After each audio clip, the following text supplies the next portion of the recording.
Understanding technical terms. अब what is technical terms? Technical terms माने कि जो भी कॉन्टेक्स्ट में आप काम कर रहे हैं उसे एक्सप्लेन करने के लिए या उसे डिस्क्राइब करने के लिए उस कॉन्टेक्स्ट में कुछ कुछ ऐसे वर्ड्स यूज किए जाते हैं जो अगर आप जाने तो वो कॉन्टेक्स्ट को आप अच्छे से समझ सकते हैं। जैसे कि अगर आप मटेरियल की बात कर रहे हैं, पेंट की बात कर रहे हैं, तो पेंट में कुछ टेक्निकल टर्म्स यूज किए जाते हैं, मटेरियल रिलेटेड टर्म्स। एप्लीकेशन में कुछ टर्म्स यूज किए जाते हैं, उसे एप्लीकेशन रिलेटेड टर्म्स बोलेंगे। और अपन ने प्राइस लिस्ट में भी कुछ टर्म्स यूज किए हुए हैं, कुछ शॉर्टकट्स यूज किए हुए हैं, उसे प्राइस लिस्ट टर्म्स बोलेंगे। पर वो टेक्निकल टर्म्स आप अगर नहीं समझते तो प्रोडक्ट को अच्छे से नहीं समझ सकते। सो आज का अपना ये third topic, understanding technical terms, is one of the most important lecture. अगर आप as a paint sales executive काम कर रहे हैं और उसे नहीं समझ रहे हैं तो आप आपके डीलर के सामने जाके कभी कुछ क्रिटिकलिटी आई तो उसे रिजॉल्व नहीं कर पाएंगे। सो शुरू करते हैं आज का topic. So first topic of technical terms is material related terms, और उसमें भी पहला टॉपिक है एनवीएम। एनवीएम उसका फुल फॉर्म है नॉन वॉलेटाइल मैटर, उसे हम सॉलिड्स भी कहते हैं और उसी को डिस्क्राइब करने के लिए वीओसी भी बोला जाता है। So non volatile matter, solids या वीओसी, तीनों आर भाई भाई बोलेंगे, nearly the same terms.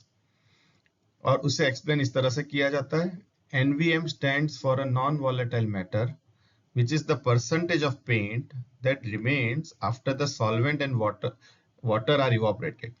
It can be expressed as percentage or of weight or volume.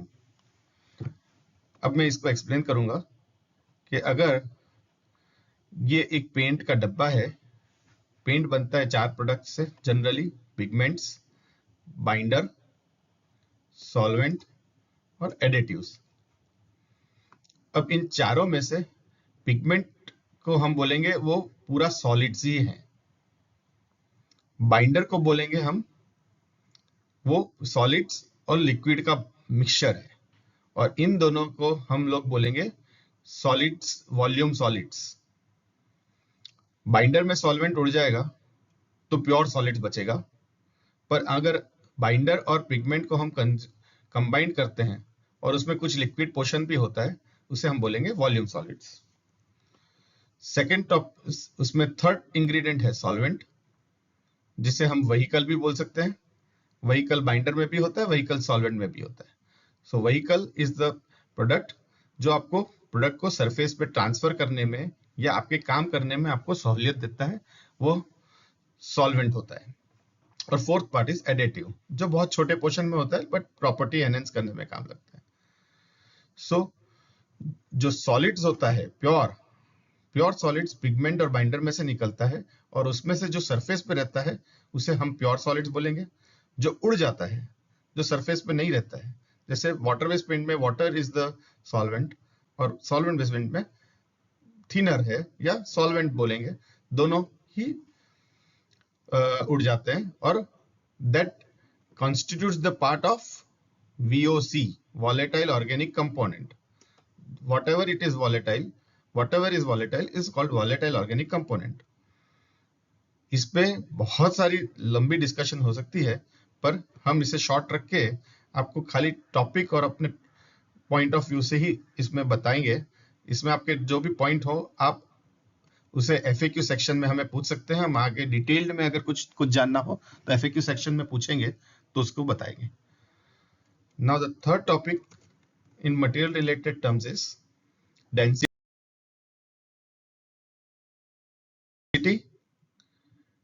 या स्पेसिफिक ग्रेविटी या वेट पर लीटर। नाउ ये तीनों भी denotes to the same topics को बोल सकते हैं। डेंसिटी, कभी आपको कोई पूछेगा कि पेंट की डेंसिटी कितनी है, कभी कोई पूछ लेगा आपको स्पेसिफिक ग्रेविटी कितनी है, या कभी कोई पूछ लेगा वेट पर लीटर क्या है। अब तीनों का मतलब अपने पेंट बेचने के लिए तो सिमिलर ही है, डेंसिटी बोल दो, स्पेसिफिक ग्रेविटी बोल दो, या वेट पर लीटर बोल दो। इसका एक्सप्लेन किस तरह से करेंगे? The term specific gravity is used to define the weight or the density of the liquid as compared to the density of a equal volume of water at a specified temperature. अब इसे मैं properly आपको explain करूंगा किस तरह से हम इसको मेजर करते हैं। तो ये एक स्पेसिफिक ग्रेविटी कप होता है जो हर पेंट कंपनी वाला अपने पास रखता है, जिसका वॉल्यूम साइज होता है 100 ml। 100 ml के कप में आप जो मटेरियल भरेंगे, इसमें 100 ml का मटेरियल आता है।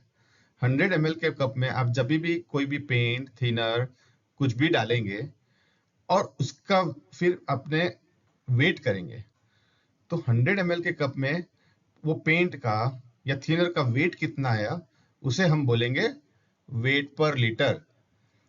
सो ये वेट पर लीटर या स्पेसिफिक ग्रेविटी कप है, सो उसको बोलेंगे हम वेट पर लीटर या स्पेसिफिक ग्रेविटी या डेंसिटी। जैसे थिनर बोलेंगे तो थिनर की स्पेसिफिक ग्रेविटी आ जाएगी कुछ 0.7 से लेके 0.95 तक। माने क्या?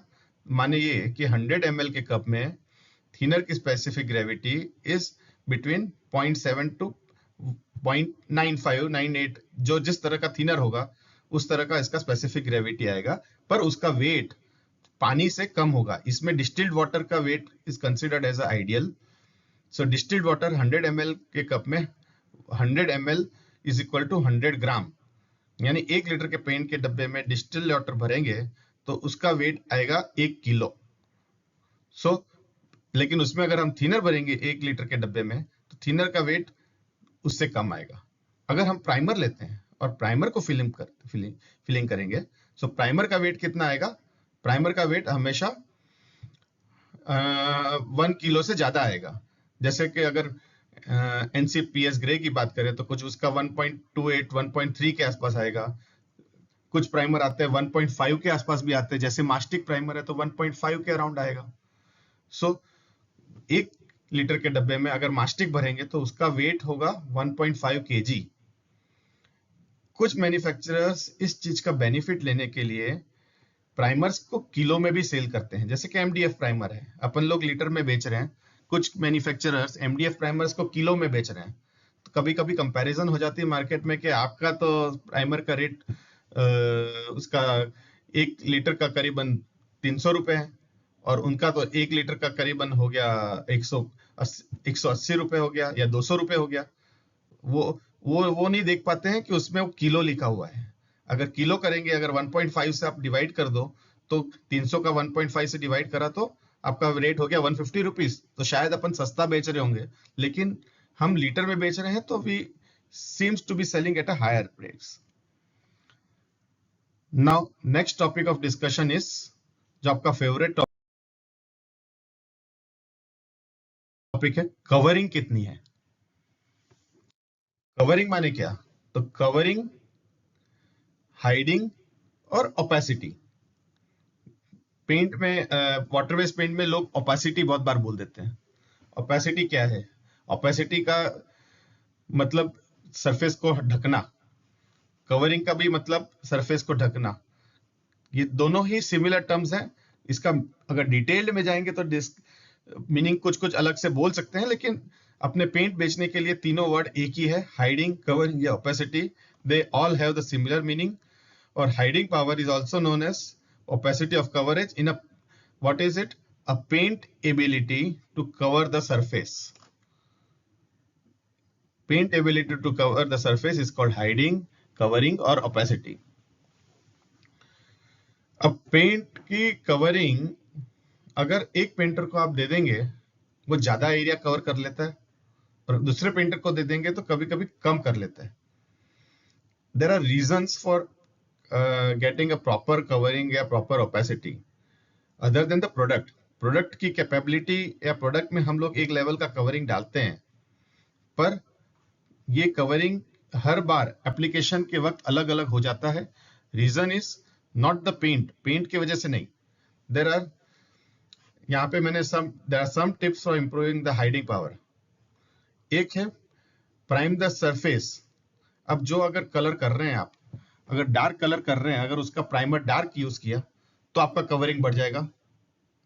अगर आप लाइट कलर यूज कर रहे हैं तो उसमें व्हाइट प्राइमर यूज करिए, तो उसमें आपका कवरिंग लाइट कलर का बढ़ जाएगा। जो कलर कर रहे हैं उसका ही प्राइमर अगर करते हैं सेम नीचे, अगर समझो ब्लैक टॉप कोट कर रहे हैं और उसका नीचे ब्लैक प्राइमर कर दिया आपने, जैसे एनसीपीएस ब्लैक कर दिया, आपको ऊपर गाड़ी ब्लैक कलर की पेंट करनी है, तो आपका कवरिंग शायद एनसीपीएस ब्लैक के ऊपर ऊपर पीयू ब्लैक का कवरिंग बढ़ जाएगा। A primer shaded towards the top coat color or an appropriate P shade primer of the color, उसका कवरिंग आप इंप्रूव कर सकते हैं। दूसरा, यूज ऑफ करेक्ट रोलर और the surface and coating being applied. अब कोटिंग बीइंग अप्लाइड का मतलब क्या? एक पेंटर यूज करता है, उसमें थिनर डालता है, उसको एप्लीकेशन करता है, लेकिन उसके थिनर का रेशियो कुछ फिक्स नहीं है, उसके जो गन का है उसका प्रेशर कुछ फिक्स नहीं है, तो उसकी जो सरफेस के ऊपर डीएफटी का आगे टर्म आएगा, ड्राई फिल्म थिकनेस, मतलब जो मैंने अभी सॉलिड्स के बारे में बताया ना, तो सॉलिड्स जो सरफेस के ऊपर ट्रांसफर होता है, किसी का 1 स्क्वायर मीटर में अगर 15 डीएफटी आप लेने की जरूरत है, वो पेंटर अगर 25 डीएफटी का पेंट चढ़ाता है तो समझ लीजिए उसने कवरिंग कम से कम 70% ऑफ पेंट मटेरियल ज्यादा यूज किया। माने जहां पे उसका 1 लीटर पेंट यूज होना था, उसने 1 लीटर 700 ml पेंट यूज किया, क्योंकि उसने थिकनेस ज्यादा चढ़ा दी। पेंट की कवरिंग तभी प्रॉपर आएगी या तभी निकाली जाएगी प्रॉपरली जब आपकी उसकी थिकनेस प्रॉपर होगी। थिकनेस ज्यादा हो गई तो कवरिंग घट जाएगी। नीचे का प्राइमर अगर आपका अदर कलर का होगा तो कवरिंग घट जाएगी। और तीसरा है, allow the paint to dry properly before रिकोटिंग।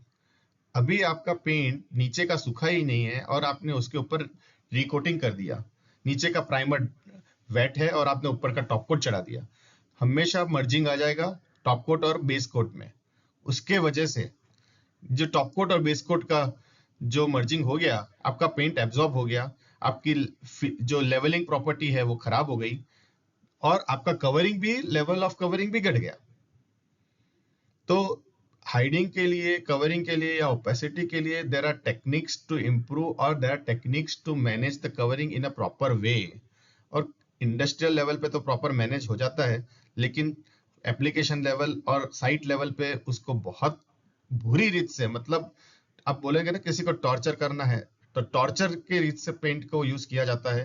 न कोई थिकनेस का ठिकाना होता है, न इंस्ट्रूमेंट का ठिकाना होता है, न प्राइमर का ठिकाना होता है, और बाद में पेंटर अपने को कंप्लेन करता है कि आपकी कवरिंग कम है। हम कवरिंग कभी कम नहीं देते हैं, हम लोग एज पर स्टैंडर्ड कवरिंग ही देते हैं। एक्सेस कवरिंग देने में उसके नेगेटिव इम्पैक्ट्स भी है। अब कभी कभी हमको कुछ सेल्स पर्सन आके बोलते हैं कि आप इसमें कवरिंग 2% बढ़ा दीजिए। अरे 2% कवरिंग बढ़ाने से उसके ग्लॉस या मैट का जो फीलिंग है वो फीलिंग बिगड़ जाएगा। आपकी फिनिश जो हमको देनी है, हमें अगर समझो कि 65 मैट देना है या 25 मैट देना है, अगर उसकी थिकनेस प्लस माइनस हो गई या उसकी कवरिंग मैंने, सॉरी थिकनेस नहीं, उसके पिगमेंटेशंस को मैंने कवरिंग को 2% बढ़ा दिया, तो जो 25 मैट स्टैंडर्ड एप्लीकेशन डीएफटी पे आता है वो आपका कवरिंग को तो कवर कर लेगा, लेकिन आपकी फिनिश बिगाड़ देगा। सो कवरिंग को हम स्टैंडर्डाइज करते हैं। स्टैंडर्डाइज कवरिंग अपने कंपनी की है, उसे हाँ कंपनियां ग्रीमिक करती है, उसमें पिगमेंटेशन सॉलिड्स को कम करके आपको दे देगी और फिर आपका कवरिंग नहीं आएगा, आपका एक हाथ के बदले 2 हाथ लगेगा। वो कंपनी की तरफ से ग्रीमिक है और कुछ पेंटर की तरफ से भी ग्रीमिक होती है। सो ये बहुत सब्जेक्टिव मैटर है। कवरिंग आपको किस तरह से देखना है, अपनी कवरिंग स्टैंडर्ड है। मार्केट में कोई भी पेंट उठा लो, कोई कंप्लेंट करता है तो कंप्लेंट को सॉल्व कैसे करते हैं, तो ये 2 चार्ट दिए मैंने यहाँ पे आपके एक्सप्लेनेशन के लिए।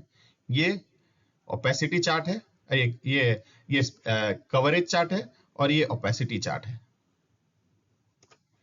ये कवरेज चार्ट पे हम लोग कुछ फिक्स स्पेसिफिक क्वांटिटी का पेंट लेते हैं और उसको अप्लाई करते हैं एक पर्टिकुलर परफेक्ट डीएफटी के ऊपर।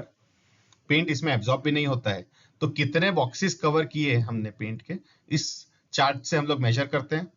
और ये ओपेसिटी चार्ट है, पेंट को हम एक ही डीएफटी से खींचेंगे। दो कंपनी के पेंट है, ये एक और ये दो कंपनी का पेंट है। अगर हम एक ही डीएफटी से उस पर खींचेंगे तो जिसमें हाइडिंग, जो नीचे का सरफेस जो दिखना होता है ब्लैक, अगर ज्यादा दिख रहा है तो उसकी कवरिंग कम है।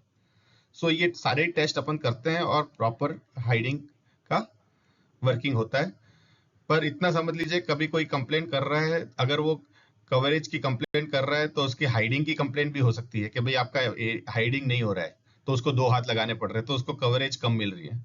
So hiding, coverage, opacity are nearly similar and same terms आप बोल सकते हैं। नाउ द नेक्स्ट टॉपिक जो अपना मटेरियल रिलेटेड टर्म्स में है वो है hardness of a film applied. The characteristic of a film that sustains and resists impact or mechanical stress like scratching, impacting or even penetration by a hard object. अब hardness को किस तरह से major किया जाता है? हार्डनेस के लिए हमारे पास 3-4 पैरामीटर होते हैं। 3-4 पैरामीटर माने एक तो स्क्रैच हार्डनेस होता है, एक होता है फुल हार्डनेस जहां सरफेस।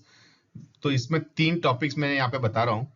एक सरफेस ड्राई, ये ड्राइंग के हिसाब से हार्डनेस की मैं पहले बात बता देता हूं आपको।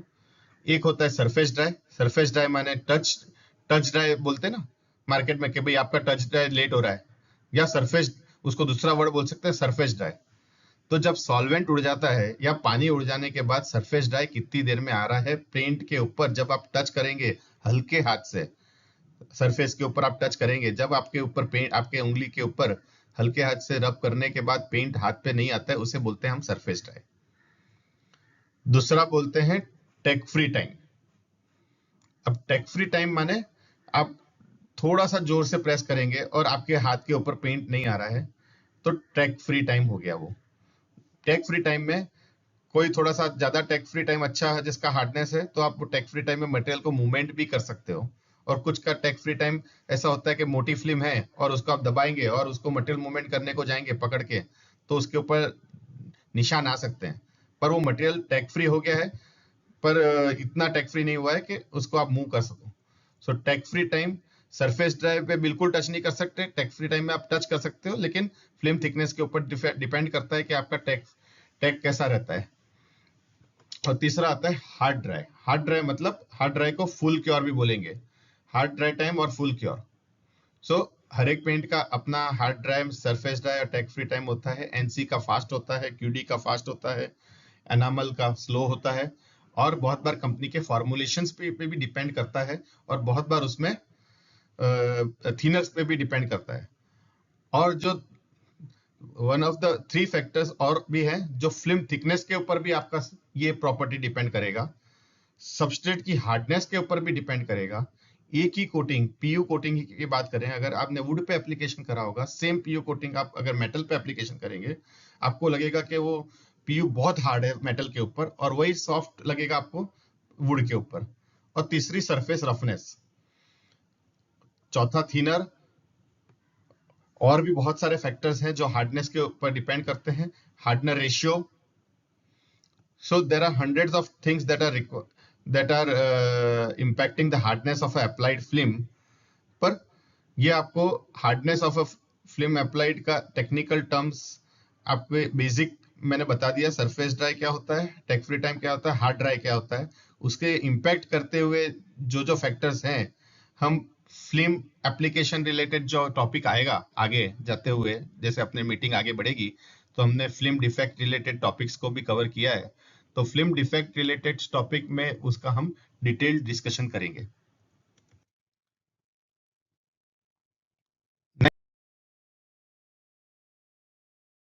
नेक्स्ट टॉपिक है ग्लॉस। ग्लॉस को ग्लॉसोमीटर से मेजर किया जाता है, आपने बहुत बार सुना होगा। ग्लॉस को मेजर करने के 3 एंगल्स होते हैं ग्लॉसोमीटर में। हम लोग जनरली मेजर करते हैं और इंडिया में और मेजरली वर्ल्ड में मेजर होता है 60 डिग्री एंगल पे।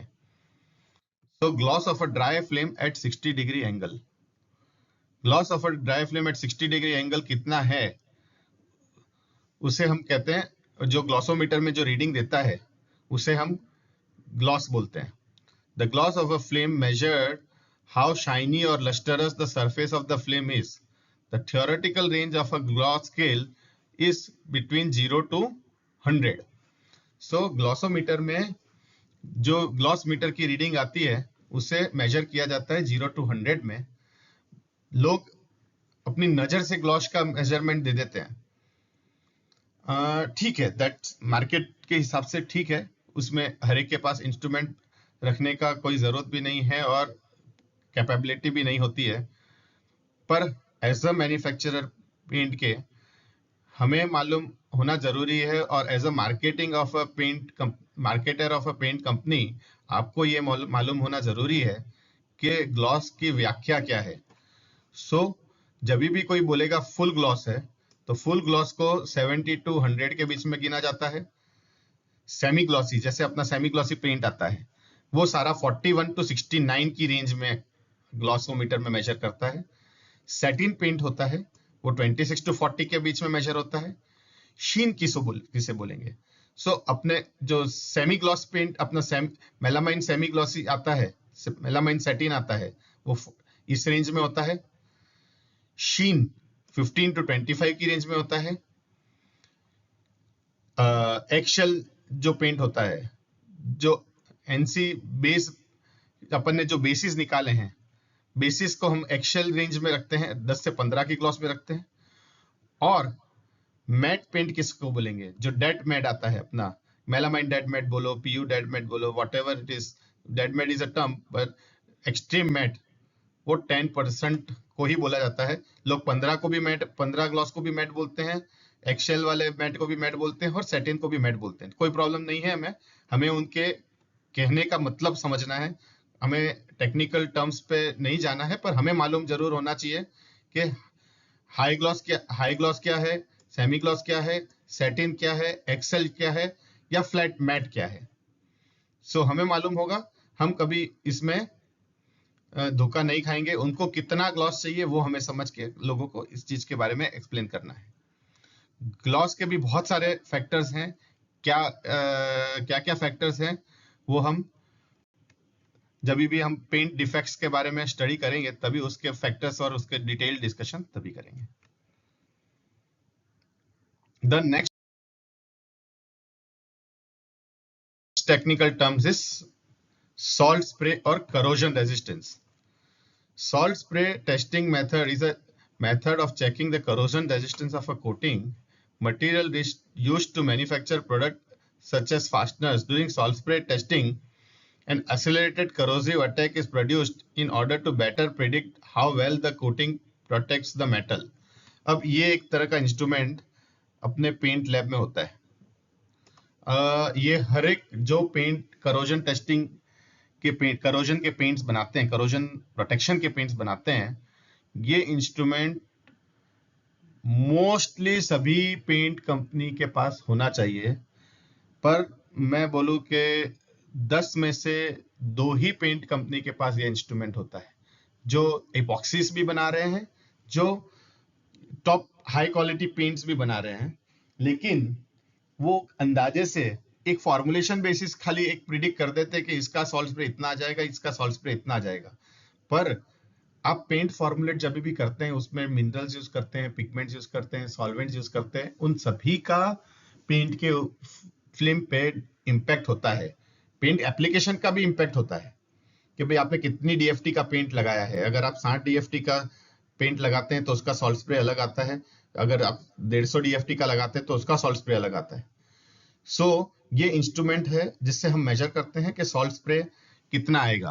बट सॉल्ट स्प्रे का मतलब क्या? तो सॉल्ट स्प्रे हम लोग एक सॉल्ट सॉल्यूशन बनाते हैं, सॉल्ट सॉल्यूशन इज करोसिव, वो सॉल्ट सॉल्यूशन करोसिव होता है, उसका इस इंस्ट्रूमेंट के अंदर फॉग जनरेशन होता है, स्टैंडर्ड फॉग जनरेशन होता है। वो फॉग मेटल की सरफेस को हम क्रॉस कट करते हैं, मेटल को थोड़ा सा खुला कर देते हैं, और उसके ऊपर हम लोग सॉल्ट का जो फोम होती है उसका मारा करते हैं, और वो उसके वजह से करोजन एक्सेलरेटेड हो जाता है। वो करोजन कितने आवर्स देगा? जैसे एनामल पेंट है वो उसका करोजन टेस्टिंग होता है और उसका करोजन एसएसटी आता है करीबन 70 टू 90। अगर हम वही पेंट को लेके अगर हम इपॉक्सी मतलब अगर प्राइमर के साथ करेंगे तो उसका सॉल्ट स्प्रे थोड़ा सा बढ़ जाएगा, करीबन 150 के आसपास आ जाएगा। पर एनामल का salt spray is very less, NC का सॉल्ट स्प्रे इज लेस। कभी भी एनसी को as a full coating use नहीं करते हैं, उसके नीचे दूसरे प्राइमर्स लगाते हैं और उसके ऊपर ही एनसी करते हैं। उसके बाद आता है इपॉक्सीज। इपॉक्सी का सॉल्ट स्प्रे अगर प्रॉपरली फॉर्मुलेट किया है तो करीबन 500 आवर्स ऑफ सॉल्ट स्प्रे आ जाता है। और उसमें प्रॉपर मिनरल्स यूज किए हैं, जैसे अगर सिंथेटिक के अंदर प्रॉपर मिनरल्स यूज किए हैं हमने प्राइमर्स के अंदर, तो उसका सॉल्ट स्प्रे प्राइमर्स के वजह से 150 भी जाता है, वैसे ही इपॉक्सीज में भी प्लस हो जाता है। So it depends on the DFT of the flame, and also it depends on the type of paint we are using. So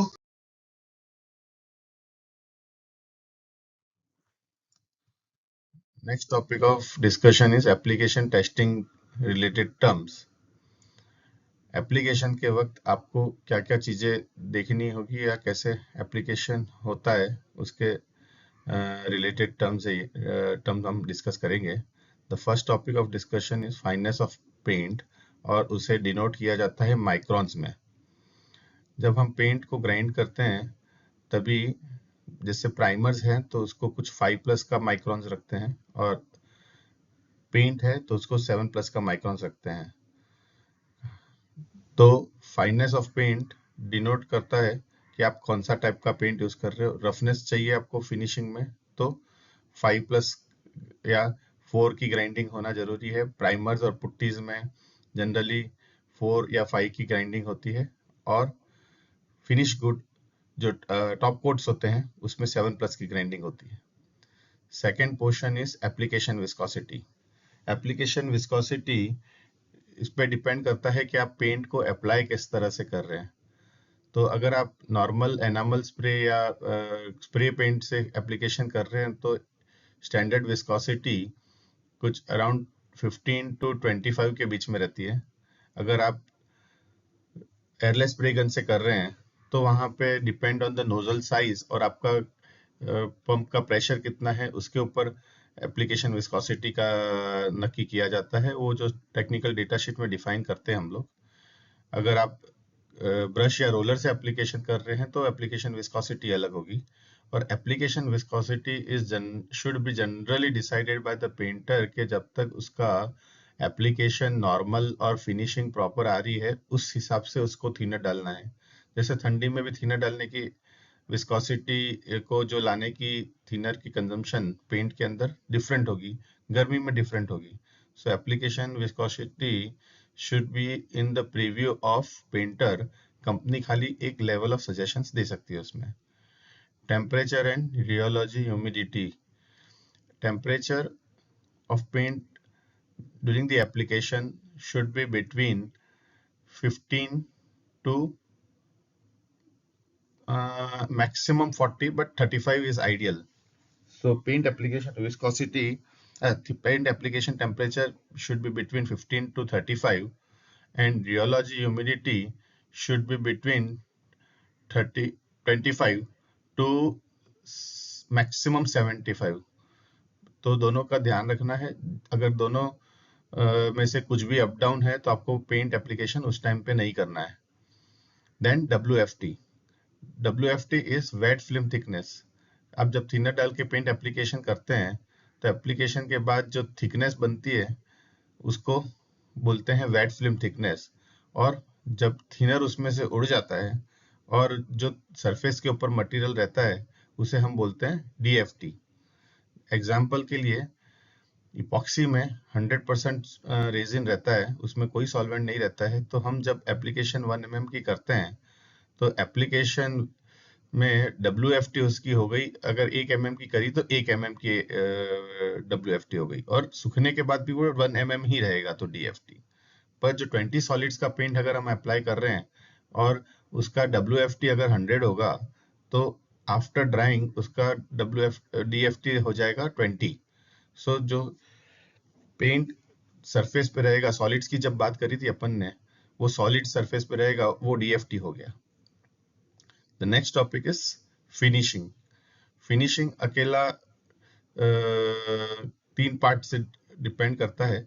first is gloss, कैसी टाइप की ग्लॉस चाहिए, ग्लॉसी, मैट, सैटिन, एक्सेल, कौन सी type की finish चाहिए। Then touch, touch में आपको कैसी चाहिए, रफनेस, रफनेस वाला फिनिश है या हैमरटोन टाइप फिनिश है या फिर आपका एकदम स्मूथ फिनिश है। तो टच से फिनिश का आपका डिफाइन हो सकता है। और तीसरा स्प्रेडिंग, मटेरियल का स्प्रेडिंग इवन है कि नहीं है, उसमें आपके स्पॉट्स आ रहे हैं कि नहीं आ रहे हैं। So finishing depends on 3 parts, gloss, touch and spreading. Then comes pencil hardness. Pencil hardness, हम लोग पेन एकदम शार्प पेंसिल लेते हैं और उसके अलग अलग टाइप की पेंसिल्स आती हैं, उसकी जो टॉप निब होती है, और उससे हम लोग पेंसिल हार्डनेस का टेस्टिंग करते हैं सरफेस पे, और उसके हिसाब से डिफाइन करते हैं कि ये सरफेस कितनी हार्ड है, कितनी सॉफ्ट है। Then come scratch hardness. Scratch hardness का इंस्ट्रूमेंट रहता है हमारे यहाँ पे फैक्ट्री में, हम लोग उसके ऊपर वेट्स रखते हैं और depending on the type of paint you select, सभी की स्क्रैच हार्डनेस अलग अलग होती है। कुछ पेंट में अलग अलग स्क्रैच हार्डनेस डिफाइन की होती है। जैसे कि अगर हम लोग PU लेते हैं और वुड कोटिंग PU लेते हैं तो उसमें हम लोग फ्लेक्सिबिलिटी ज़्यादा देते हैं, पर उसमें स्क्रैच हार्डनेस भी एवरेज रहती है। अगर इंडस्ट्रियल PU रहता है तो उसमें स्क्रैच हार्डनेस बहुत ज़्यादा लेवल की रहती है। लेकिन अगर जनरली PU कंसिडरेशन करेंगे तो उसमें प्लस 1.5 kgs की स्क्रैच हार्डनेस का टेस्ट हम लोग करते हैं, जो इंडस्ट्रियल PU में मोर देन 2.5 के ऊपर जाता है, और वुड कोटिंग में इट कम्स टू अराउंड 2 के आसपास। Then comes cross cut adhesion. हम लोग एडेशन के लिए एक पैनल के ऊपर मटेरियल का एप्लीकेशन करते हैं, और उसका एक इंस्ट्रूमेंट आता है जो आप यूट्यूब पे दे सकते हो, क्रॉस कट एडेशन करके। उसमें आप क्रॉस कट्स होते हैं, 1 स्क्वायर सेंटीमीटर के भी होते हैं और 1 स्क्वायर mm के भी होते हैं। छोटे छोटे हम लोग कट्स देते हैं उसमें मटेरियल में, और वो कट्स देने के बाद टेप का एप्लीकेशन होता है। टेप का एप्लीकेशन, इतने छोटे छोटे कट्स हैं, इसके वजह से एडेशन सरफेस के ऊपर वीक होती है। लेकिन जब टेप अप्लाई करके उसको हम लोग पुल करना, एकदम से जर्की पुल करते हैं, वो जर्की पुल होने के बाद सरफेस के ऊपर कितना डैमेज आया या कितने बॉक्सेस निकल गए, उससे हम लोग क्रॉस कट डिफाइन करते हैं। क्रॉस कट एडेशन बहुत इंपॉर्टेंट टेस्ट है सरफेस के ऊपर एडेशन के लिए।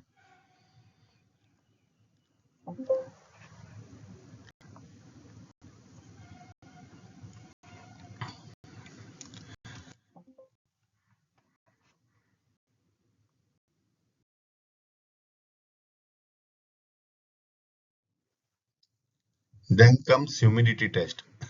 अगर आप फ्लोर कोटिंग कर रहे हैं और फ्लोर कोटिंग के ह्यूमिडिटी, एक इंस्ट्रूमेंट आता है ह्यूमिडिटी टेस्ट करने का। फिर वुड कोटिंग कर रहे हैं तो वुड कोटिंग के लिए भी ह्यूमिडिटी टेस्ट करने का एक इंस्ट्रूमेंट आता है। तो सरफेस ह्यूमिडिटी उससे चेक होती है। मेटल के ऊपर भी ह्यूमिडिटी टेस्ट करते हैं। मेटल के ऊपर एनवायरमेंटल ह्यूमिडिटी टेस्ट होता है, जो हवा में कितनी ह्यूमिडिटी होती है। सो सरफेस ह्यूमिडिटी और surface humidity and environmental humidity, जिसको हम रियोलॉजी ह्यूमिडिटी पहले एक्सप्लेन किया है, दोनों ही इंपॉर्टेंट है ड्यूरिंग द एप्लीकेशन। ह्यूमिडिटी अगर सरफेस के ऊपर बहुत ज़्यादा है तो अप्लाई नहीं करना चाहिए। अगर वुड के ऊपर ह्यूमिडिटी बहुत ज़्यादा होगी और आप एप्लीकेशन करेंगे तो एडिशंस के इश्यू होंगे। सेम मेटल के ऊपर भी अगर आपका ह्यूमिडिटी, एनवायरमेंटल ह्यूमिडिटी ज़्यादा है या सरफेस ह्यूमिडिटी ज़्यादा है, तो भी आपका एप्लीकेशन में एक पतली लेयर ऑफ मॉइस्चर सरफेस के ऊपर जमा हो जाएगी। उसके वजह से आपकी एडिशन में फेलियर्स आने के चांसेस हैं। Next is stoving schedule. अब स्टविंग पेंट जब यूज कर रहे हैं, नॉर्मल स्टविंग पेंट अपना जो होता है उसको 120 डिग्रीज को 30 to 35 temperature, 30 to 45 degrees temperature में हीट करते हैं, मिनट्स के लिए हीट करते हैं। तो stoving schedule is the schedule, आपको हीटिंग कितनी देर देना है उसके ऊपर। There are various paints market में, तो आप लोग जो अभी करंटली वर्क कर रहे हैं उसमें तो ह्यूमिडिटी स्टविंग शेड्यूल का इतना इंपॉर्टेंस नहीं आता है, क्योंकि बहुत कम स्टविंग पेंट यूज होता है। लेकिन स्टविंग पेंट का यूज इसलिए होता है कि उसमें जल्दी से काम हो जाता है, और there are various paints that requires stoving schedule, अलग अलग स्टविंग शेड्यूल के there are various paints with us. Then comes the sagging test. अब सैगिंग टेस्ट को हम लोग इस तरह से डिफाइन करेंगे, paint run down from the surface. अगर विस्कोसिटी को हम लोग प्रॉपरली कंट्रोल्ड करते हैं तो सैगिंग टेस्ट फेलियर्स नहीं आते हैं। जैसे मास्टिक पेंट्स का एप्लीकेशन जब भी होता है तो उसका सिंगल कोट अगर आपने अप्लाई करना है, सिंगल कोट में you can achieve a DFT of around 250 microns. पर सेम चीज को अगर आप थिनर डाल देंगे तो सैगिंग टेस्ट फेलियर होगा। सो हर एक प्रोडक्ट में हम लोगों ने एक लेवल ऑफ सैगिंग की प्रॉपर्टीज डाली है। वाटर बेस वुड कोटिंग में भी सैगिंग टेस्ट का बहुत इंपॉर्टेंस है। अगर उसमें हम लोग विस्कोसिटी को ब्रेक कर देंगे तो आपकी फिनिश नहीं आ पाएगी। पेंट को सरफेस पे रहने के लिए एक स्पेसिफिक ग्रेविटी का रिक्वायरमेंट होता है, और उस स्पेसिफिक ग्रेविटी को कंट्रोल करने के लिए हम लोग सैगिंग टेस्ट करते हैं पेंट में। Then the term is next is 2PK system, 2 pack system. तो 2 पैक सिस्टम में consist of 2 things, base and hardener. तो 2 पैक सिस्टम का मतलब है 2 कंपोनेंट सिस्टम, और उसी 2 पैक को यूज करने के लिए 2 पैक मिक्सिंग रेशियो होता है। बेस प्लस हार्डनर, अलग अलग प्रोडक्ट्स का मिक्सिंग रेशियो होता है जो हम लोग ने केमिकली उसका ब्लॉकेज करने के लिए बेस का हार्डनर का यूज करते हैं। तो वो मिक्सिंग रेशियो कितना होना चाहिए हम लोग कंपनी में डिफाइन करते हैं, जो आइडियल होता है। लोग प्लस माइनस करते हैं, उसमें कभी कभी प्रॉब्लम्स होने के स्कोप हैं। The next thing is spot life. जब हम लोग 2 पैक पेंट यूज करते हैं और हार्डनर यूज करते हैं तब उसमें केमिकल रिएक्शंस चालू हो जाते हैं, और केमिकल रिएक्शंस कुछ टाइम तक उसमें होने के बाद मटेरियल जैलेशन हो सकता है। सो हर एक पेंट की, मेलामाइन की, पीयू की, इपॉक्सी की, सबकी एक पॉट लाइफ होती है। उस स्पॉट लाइफ में उसको यूज करना चाहिए। हाँ, मिक्सचर करने के बाद भी उसको मटेरियल को स्टैंड करना चाहिए 5-1 मिनट के लिए। वो भी पॉट लाइफ में कोई प्रॉब्लम नहीं करेगा, 5-1 मिनट स्टैंड करेगा तो, पर उसको within pot life use कर देना चाहिए। Then shelf life. जब भी कोई पेंटर मटेरियल लेता है या आप मटेरियल देते हैं तो मटेरियल की एक्सपायरी डेट चेक करके, या मटेरियल की पेंटर को एक्सपायरी डेट चेक करनी चाहिए। Then comes the HR paint, heat resistant paint, जो अपने पास लेबल में डिफाइन किया रहता है और अपन सप्लाई करते हैं। उसमें एक फैक्टर ध्यान रखने की जरूरत है कि 250 डिग्री सेंटीग्रेड यानी 500 डिग्रीज फ़ारेनहाइट। तो बहुत बार पेंट के डिब्बे पे लिखा होता है 500 डिग्रीज, लेकिन 500 डिग्रीज आपको चेक करना है वो फ़ारेनहाइट है या सेंटीग्रेड है। तो अगर आप अननेसेसरी 500 बोलेंगे तो हम लोग 500 डिग्रीज का पेंट दे देंगे, लेकिन उसकी रिक्वायरमेंट 250 डिग्रीज की होगी और अननेसेसरी कॉस्ट अप जाएगी।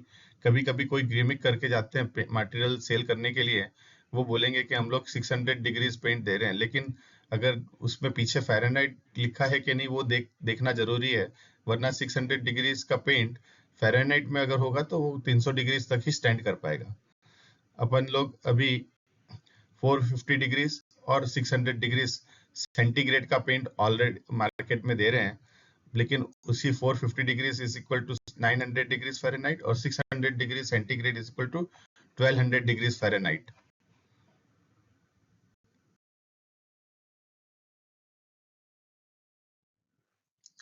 The next topic is price list terms. अपने प्राइस लिस्ट में कुछ कुछ टर्म्स हमने यूज किए हैं, उसके क्या फुल फॉर्म्स है। सो WS हमने W/S यूज किया है। W/S is वुडस्टेन्स। बहुत सी जगह पे हमने प्राइस लिस्ट में RTU यूज किया है। RTU is ready to use. PUHS denotes to polyurethane high solid paint. High solid is more solids on the surface, is high solid paints. Then PUGM coat, PUGMC भी हम लोग कभी कभी उसमें short form में लिखते हैं। तो PUGM coat is PU glass and metal coat paint. ये पेंट अपने ग्लास या मेटल या नॉन मेटल्स यानी कि कॉपर या एल्यूमिनियम के टाइप के पेंट्स हैं, टाइप के सरफेसेस है, उस पर एप्लीकेशन में काम लगता है। Then comes QD paint, quick drying. PS is called primer surfacer, NCPS या सिंथेटिक PS ग्रे अगर हम बोलते हैं तो PS is primer surfacer. Then QD DTM, quick drying direct to metal. QD is quick drying and DTM is direct to metal. Then comes epoxy DTM, epoxy direct to metal.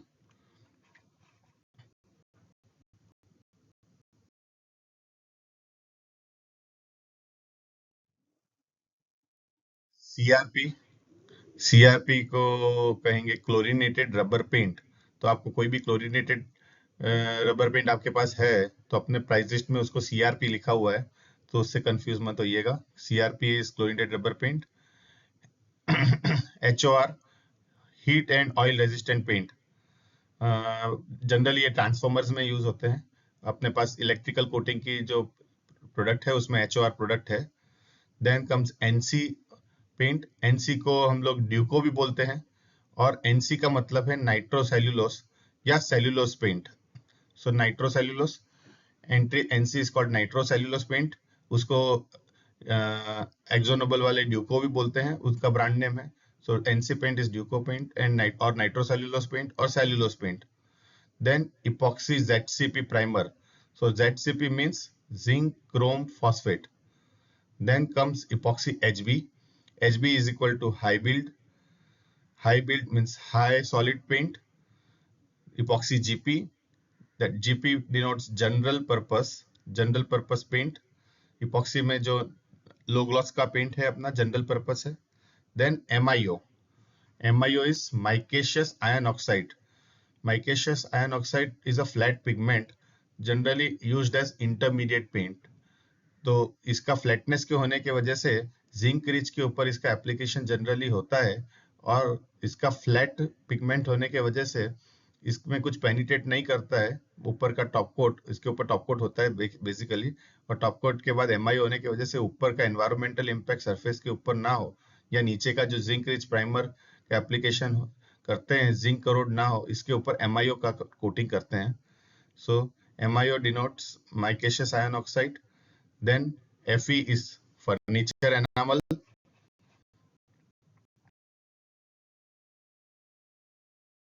इसमें used हुआ है next term TPA. TPA is thermoplastic acrylic. Then TSA, that is thermosetting acrylic. Thermoplastic acrylic खुद ही सूख जाता है, fast drawing होता है, और थर्मोसेटिंग एक्रेलिक 2 पैक में ही हमेशा आएगा। Then comes RM, road marking. 1K, 1K is single component और 2K इज 2 कंपोनेंट। ये तो 1K को बहुत बार बेस कोट के जैसे भी वर्ड यूज किया जाता है। So 1K is single component, 2K is 2 component. Epoxy SBFC, SB is solvent base, FC is floor coat. So epoxy SBFC is solvent base floor coat. Epoxy SLFC, SL is self levelling, और बहुत लोग इसको solventless भी बोलते हैं। So self levelling or solventless is one and the same thing. Self levelling floor coat. FB is flamboyant. Flamboyant यानी transparent colour जो आते हैं NC में या ऑटो में, उसे फ्लेम्बॉयंट कहा जाता है। Then HP is high performance. High performance paints के लिए अपन ने प्राइस लिस्ट में HP लिखा हुआ है।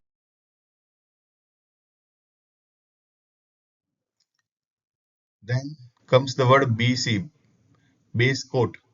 बेस कोट या 1K almost denotes the same thing, लेकिन कुछ लोग उसको 1K के जैसे जानते हैं और कुछ लोग उसे बेस कोट्स। बेस कोट्स में जनरली हम लोग हाई सॉलिड रखते हैं, और 1K पेंट्स के जैसे यूज होता है, इसलिए दोनों को इस डिवाइड करने के लिए 1K को हमने सेपरेट रखा है और BC को बेस कोट की तरह रखा है।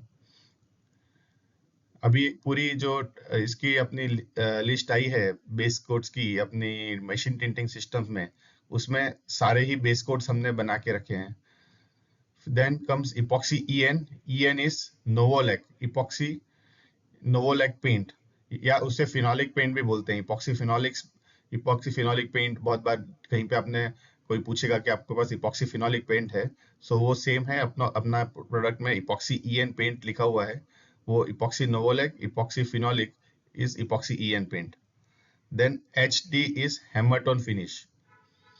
देन H2O अपने प्राइस लिस्ट में पूरी रेंज है।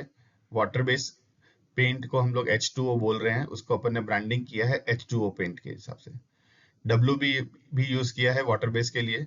सो वाटर बेस के लिए H2O भी यूज किया है, जो ब्रांडिंग के हिसाब से यूज किया है, और वाटर बेस तो वाटर बेस लिखा ही है।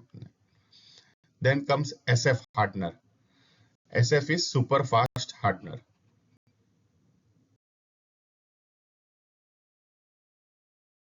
आज का यही टॉपिक खत्म होता है, और नेक्स्ट टॉपिक ऑफ डिस्कशन है decoding price list. Price list बहुत लंबा सेक्शन है, इसलिए हमने उसको 3 पार्ट में डिवाइड किया है।